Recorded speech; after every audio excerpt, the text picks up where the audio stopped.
seorang kepala desa dan anggota DPRD di Sumedang, Jawa Barat, ditetapkan sebagai tersangka kasus kekerasan terhadap anak di bawah umur.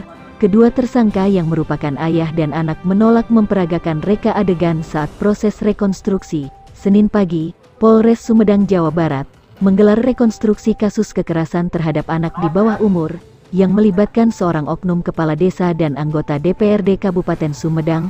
Kedua tersangka yang bernama Suhenda dan Roy Mahenda merupakan ayah dan anak. Rekonstruksi digelar di kantor Desa Cilengkrang, Kecamatan Wado, yang merupakan tempat kejadian. Dalam rekonstruksi tersebut, kedua tersangka yang didampingi pengacara menolak memperagakan reka adegan yang melibatkan keduanya karena dianggap tidak sesuai dengan berita acara pemeriksaan. Rekonstruksi sendiri memperagakan sebanyak 78 adegan. Pihak Polres Sumedang mengatakan, kasus kekerasan terhadap anak di bawah umur tersebut terjadi pada tanggal 9 Juli tahun 2021 lalu.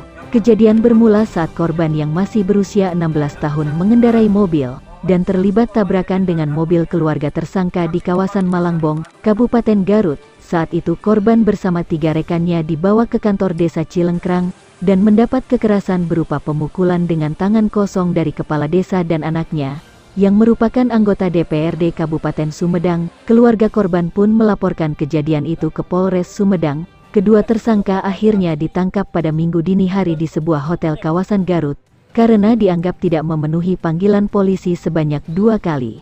Sementara itu, menurut kuasa hukum tersangka, kliennya menolak reka adegan dalam rekonstruksi. Lantaran banyak kerancuan, rekonstruksi dianggap tidak sesuai dengan berita acara pemeriksaan kliennya. Polisi pun masih akan kembali mendalami kasus tersebut. Sementara kuasa hukum tersangka akan melakukan upaya-upaya keberatan ke pihak kepolisian.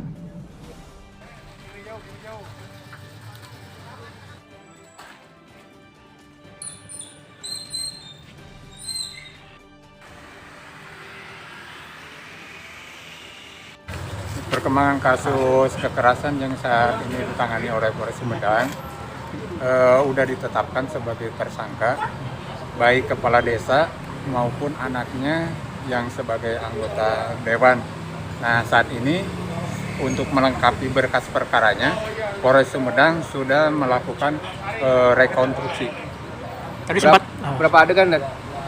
Adegan yang diperagakan dalam rekonstruksi hari ini adalah sebanyak 78 adegan. Tadi hadir saksi-saksi dihadirkan berapa banyak, Dan? Saksi-saksi yang dihadirkan dalam rekonstruksi hari ini sebanyak 29 orang. Informasinya ada bantahan dari pelaku untuk rekonstruksi sendiri, ada berapa banyak, Dan? Memang dalam rekonstruksi yang sebanyak 78 adegan, diantaranya ada yang dibantah oleh pihak tersangka. Selanjutnya, Dan? Selanjutnya nanti akan dilakukan penyidikan lebih lanjut oleh Satreskrim Polres Sumedang. Tersangka informasinya sempat kabur ya? Kalau kabur sih tidak. Jadi tersangka ini sudah dilakukan pemanggilan oleh Polres Sumedang sebanyak 2 kali. Nah, yang ketiga kali Polres Sumedang melakukan upaya paksa, yaitu dengan surat perintah membawa tersangka. Pelaku Saat dibawa itu berada di wilayah Garut. Wilayah Garut. Siap. Rekonstruksi yang dilakukan oleh Polres terhadap klien kami berkaitan dengan berita acara pemeriksaan para saksi dan juga tersangka serta pelapor, kami melihat di situ ada banyak kerancuan-kerancuan, baik itu jarak, baik itu tempat, baik itu tempat kejadian perkara, di mana kami semuanya hampir sebagian besar menolak dari fragmen terhadap adegan-adegan yang dilakukan oleh pihak Polres.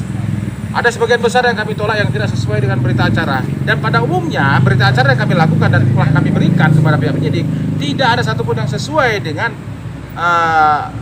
kronologis ataupun juga rekonstruksi yang terjadi sekarang ini. Semuanya adalah versi pihak pelapor.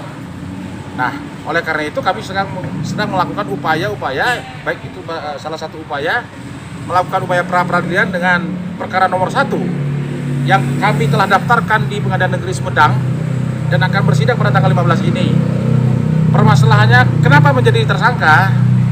Karena pada tanggal 6 hari Minggu, klien kami dijemput paksa oleh penyidik yang ada di Polres di daerah Garut. Di mana pada saat itu mereka menyatakan bahwa ini adalah perintah jemput. Kenyataannya pada saat kami mendampingi klien kami, terbit surat perintah penangkapan dan juga penahanan. Dan pada saat tanggal 6 sekitar jam 8 malam, itu adalah pertama sekali saksi kami dimintai keterangan sebagai tersangka, bukan sebagai saksi tapi tersangka langsung. Dan oleh karena itu kami telah dan akan melakukan upaya-upaya keberatan terhadap pihak yang berkaitan.